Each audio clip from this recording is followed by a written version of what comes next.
Почитувани, го следите интервјуто со од Малме, постар советник на Global Initiative за организиран криминал. Mr. Malme, good afternoon. Good afternoon. Can you tell us a little bit hotspots that you made it on the Balkans about organized crime and corruption? Yes, maybe first say that actually the whole Balkan route is a hotspot area. We have picked out some more specific hotspot areas, but I like then to underline all the criminality and organized crime who is following in the steps of the Balkan route. Some of the hotspots we have picked out for closer assessment concerning organized crime have been, let me just mention this harbor Durrës in Albania and also Bar in Montenegro. They have been, these hotspots is not new. They have been hotspots for organized crime and smuggling for many years. And it seems that they continue to be there. So that's one of the reasons we want to have this hotspot more focused, while this can continue be hotspots year after year after year, and the Balkan routes decade after decade after decade. Can you tell us a little bit more other dangers that is facing Balkans about returnees from wars in Syria? This extremist warrior that are on the Balkans, maybe around 1,000 people or maybe more. Yeah, I have not a detailed knowledge about how many numbers, and I believe also the governments in the Balkans, they have also some opinion and also based why these people went to the war zone. What was the motivation of the war zone? Go to the war zone. But what's important now, they have been in the war zone for some time, and they are returning. And then it's important then for the whole security of the Balkans, how you are dealing with the foreign fighters coming back to the region. It's not an easy task. I'm not familiar with the legislation in the Balkans, but the legislation in my country is saying that if you have been affiliated with a terrorist organization like the ISL and another in the Syria war, then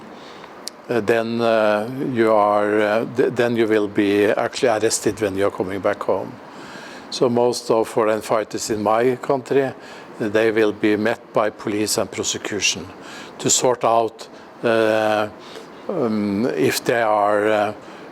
there is a reason to continue the investigation. But after that judicial action, you need also a program with the society, especially with the local society and the families, how to integrate these people again into the society. So that's a huge challenge now for the countries in the Balkans with these 1,000, as you are saying, returning and coming back. Mm-hmm. So there is a big problem for the future, this organized crime. It can be a problem, but it's a challenge anyway, and you have to do something. Not only let these people coming back without any follow-up from government, from civil society, or from other organizations who can be helpful in some programs. And in international settings, there is several programs tested on returnees. So there is actually programs available to look at and see how that can be adjusted then to the local situation here in the Balkans. Mm-hmm. What is the best way, for example, for these countries to fight against organized crime? Because we see organized crime here is on the highest political level. Yes, I have been working down here in the Balkans now for many years, and I see this on many ways also on a culture thing. There is a culture of involvement of politics and crime, and private business as well. So all this together is very hard to find a way to prevent and also to investigate this, because investigation is of crucial importance. But there is a tendency in the Balkans that when the leads of investigation or organized crime is going in the direction of politicians or political party or ruling parties, the investigation is not very effective or is not fulfilled. So these links between that, because it looks it's not very good for your career to be very active on some of these in some of these fields. So and that's really aspects what need to be looked at.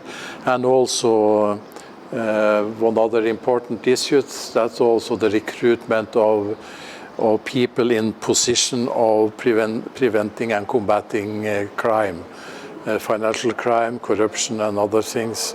What we also have heard Mr. Kessler talking about, the fair, open recruitment, and also possibility for civil society also to look into the processes, so we can in the future have the right people in position to do an effective investigation.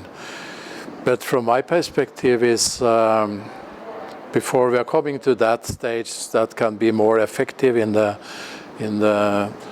framework of authorities, I believe it's important for the civil society to reminds the population and reminds the authorities all the time about the challenges they are facing, so they are not forgetting what their job to do. So that's for the global initiative is of crucial interest then to be helpful in preventing and combating organized crime in the Balkans.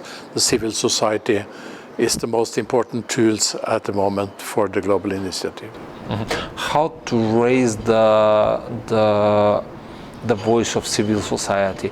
Which are the best methods somehow? Because we see all people here are seeing corruption, all people here are seeing organized crime, but there is no will to report that, to say something about that, to protest against that. There is nothing. For example, is there any science that has to come from political side or whole state system, for example, in the country? No, that's a challenge for the civilian society, but I believe now the engagement of the global initiative was supported financially by UK in the Balkans and also by other countries.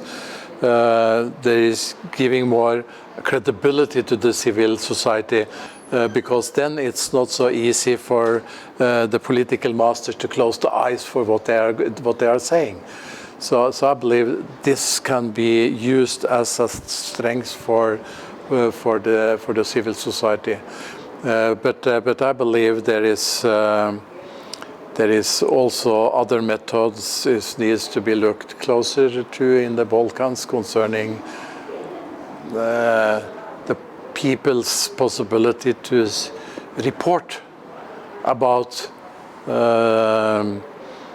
organized crime or corruption and other things.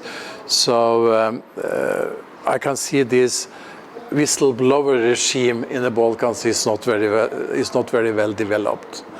They have the legislation, the Western Balkan countries have very good legislation, but follow up in practical means, that's not very good. So this whistleblower regime could also be one aspect to look at. Okay, Mr. Roth, thank you for this interview. Почитувани, го следевте интервјуто со Од Малме, постар советник во Global Initiative. Ви благодарам.